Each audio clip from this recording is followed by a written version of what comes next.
Chicken leg piece roast.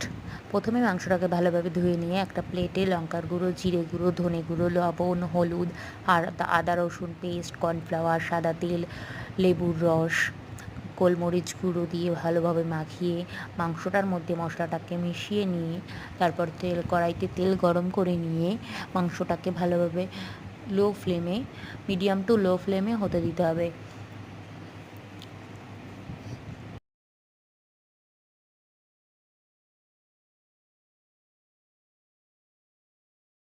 মাংসটার কালারটা দেখো কত সুন্দর হয়েছে দেখতে। দেখতে যেমন সুন্দর হয়েছে, খেতেও হয়েছিল অসাধারণ। আর রান্নাটা করেছে আমার বর। দেখো রান্নাটা জাস্ট অসাধারণ।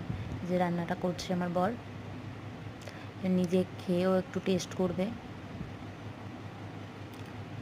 দেখো টেস্ট করে বলবে জাস্ট ওয়াও হয়েছে, ওয়াও।